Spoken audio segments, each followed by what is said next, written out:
Все вы сегодня оставите меня, так как написано: поражу пастора, и овцы стада разбегутся. Не 12 ли я избрал вас, но один из вас лжец. Один из вас предаст меня. Лучше было бы тому человеку не родиться. Эти слова сегодня все ассоциируют с Иудой Искариотом. Однако в ту роковую ночь еще один человек принял их на себя. Иуда Искариот – личность, известная не менее, чем сам Иисус Христос. Если последний известен как совершенный и праведный человек, то Иуда известен как сын погибели, человек, которому, по словам Иисуса, лучше было бы не родиться. Если в целом посмотреть на жизнь Иуды, трудно осознать, как один человек мог быть и одним из самых преданных учеников Иисуса, один из 12 апостолов, и коварным и лживым предателем. Конечно, сегодня точно неизвестно, что побудило Иуду так резко измениться, но все же Библия проливает свет на этот вопрос. Иуда Искариот был выбран одним из 12 апостолов весной 31 года нашей эры, то есть через 1,5 года после начала служения Иисуса. Этот факт показывает, что он был одним из первых и ревностных учеников Иисуса. Хотя Иисус заранее знал о том, что один из его близких друзей предаст его, все же Иуду он выбрал не специально. Это не было потасовкой пророчеств. Иуда на тот момент действительно проявлял неподдельный интерес к учению Иисуса и преданно поддерживал его. Но в какой-то момент Иуда изменился. Можно ли узнать, когда это произошло, и что его подтолкнуло стать не просто предателем, а лжецом, или, как назвал его Иисус, дьяволом? Приблизительно через год после того, как Иуда был выбран апостолом, произошло то, о чем записано в Матфея 14 главе, а также Иоанна 6 главе. В этих стихах описаны 2 дня из жизни Иисуса Христа. Первый из этих дней Иисус учил людей до позднего вечера. И так как время было позднее, Иисус решил чудом накормить этих людей, более 5000 человек. После этого ужина Он отправил учеников плыть на лодке на другой берег, а сам остался провожать народ. Ночью, пока ученики, а вместе с ними находился Иуда, плыли, началась буря. В какой-то момент они увидели идущего по воде Иисуса. Петр попросил его прийти к нему по воде. Иисус согласился, и Петр пошел по воде. Затем, когда они оба сели в лодку, буря стихла. Этот случай очень поразил учеников, и они, включая Иуду Искариота, поклонились Иисусу и сказали: «Поистине, Ты Сын Бога». Подумайте только, Иуда в течение одних суток видел 2 поразительных знамения – кормление большого количества людей и хождение Иисуса и Петра по воде, доказывающих, что Иисус тот, за кого себя выдает. Но однако на следующий день его вера, похоже, рухнула. На другой день, когда они прибыли на место, народ, который они вчера проводили, вновь пришел к ним. Иисус заявил им, что они ищут его только из-за того, что вчера он накормил их хлебом. Люди в ответ попросили его показать им знамение. Например, дать им небесную манну, как это сделал Моисей. Иисус, в свою очередь, приводит аналогию с небесной манной, указывая на себя как на истинный хлеб с неба. И затем он говорит то, что приводит многих людей к преткновению. Он продолжает аналогию с небесной манной, говоря, что люди должны есть его плоть и пить его кровь. Конечно, Иисус имел в виду не буквальные плоть и кровь. Он, скорее всего, имел в виду хлеб и вино, которые используются во время вечери воспоминания смерти Христа. Но люди подумали про его буквальную плоть и кровь, а это было запрещено по Моисееву закону. И это стало для них камнем преткновения. После этого многие из них вернулись к своим прежним занятиям и больше не ходили с ним. Но тот случай стал камнем преткновения не только для этих людей. Иисус повернулся к апостолам и сказал: «Не 12 ли я избрал вас, но один из вас лжец».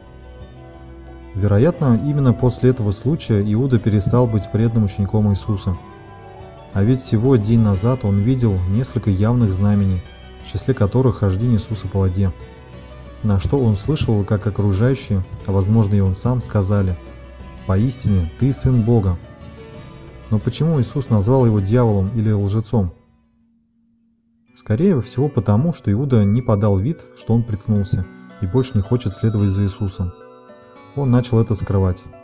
К тому же, кем нужно быть, чтобы, когда позднее Иисус сказал, что один из его учеников его предаст, сказать Иисусу в ответ: «Ведь это не я, учитель», тогда как он уже сходил к старшим священникам и даже договорился с ними о цене за предательство. Что же побудило Иуду остаться с Иисусом? Апостол Иоанн говорит, что Иуда был вором. У него хранился ящик для пожертвований, который использовался Иисусом, и он брал оттуда деньги. Вероятно, это и было причиной того, что Иуда все-таки решил остаться с Иисусом. Скорее всего, на момент его преткновения ему уже было поручено содержать ящик для денег, которые люди давали Иисусу. Возможно, люди жертвовали немаленькие суммы. Это и было причиной того, что Иуда не ушел с остальными разочаровавшимися людьми. То, что его в дальнейшем в Иисусе привлекали исключительно деньги, доказывает случай, записанный в Иоанна 12 главе. Там описывается ситуация, когда Мария стала мыть ноги Иисусу очень дорогим маслом, стоимость которого оценивалась в 300 динариев, годовой заработок обычного рабочего. Иуда не выдержал и упрекнул в такой трате, хотя на самом деле в нем действовал корыстный интерес. Однако Иисус не стал запрещать Марии завершить это дело. Примечательно, что в двух Евангелиях, Матфея и Марка, после этого случая сообщается, что Иуда пошел к старшим священникам с целью предать своего учителя. Вероятно, Иуда подумал, что теперь он больше не сможет свободно красть деньги из ящика, и необходимости в дальнейшем прикрытии не было. Либо он сделал это в отместку, потому что Иисус не позволил ему прикарманить такую большую сумму. Во всяком случае, он пошел к старшим священникам с целью получить напоследок хоть что-то, и возвращаться к ученикам он уже явно не планировал. Таким образом, мы видим, что вначале Иуда Искариот был ревностным, преданным и достойным доверия в материальном отношении учеником Иисуса, но к моменту той роковой речи о плоти и крови Иисуса он приткнулся и готов был покинуть его, но решил остаться только из-за денег, которые он воровал. Как только он понял, что ему не удастся свободно красть, он решил уйти от Иисуса, напоследок предав его, опять же, за деньги. Однако есть основания полагать, что в тот вечер, когда Иисус сказал: «Один из вас предаст меня», еще один из апостолов принял эти слова на себя. Вы, возможно, удивитесь, но в тот момент, когда Иисус их произносил, тот второй, напротив, стал заверять, что даже если все приткнутся, он ни за что его не оставит. Однако Иисус ответил ему, что он, наоборот, за одну ночь до того, как пропоет петух, откажется от Иисуса 3 раза. Это был Петр, и он трижды отрекся от Иисуса, пока ждал, чем все закончится во дворе первосвященника.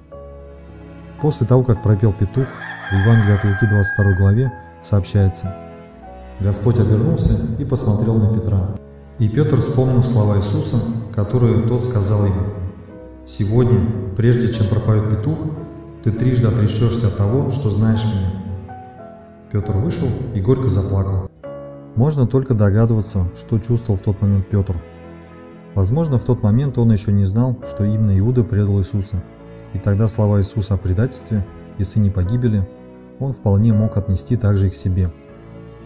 Во всяком случае, известно точно, что после этого случая Петр решил вернуться к своему прежнему занятию – ловле рыбы. В Евангелии от Иоанна 21 главе описывается случай, когда Иисус после воскресения застал Петра и других апостолов за ловлей рыбы. Иисус, указывая на рыбу, трижды спросил у Петра: «Любишь ли ты меня больше их?» Петр трижды заверил, что он все так же дорог ему. «Питай моих ягнят», – дал ему задание Иисус, и также добавил: «Истинно, истинно говорю тебе, когда ты был моложе, ты опоясывался сам и ходил куда хотел, а когда состаришься, протянешь свои руки, и другой опояшет тебя и поведет куда не хочешь». Этими словами Иисус заверил Петра, что однажды он вновь окажется перед выбором – отречься от Иисуса, либо принять мученическую смерть. И у него еще будет возможность сделать правильный выбор.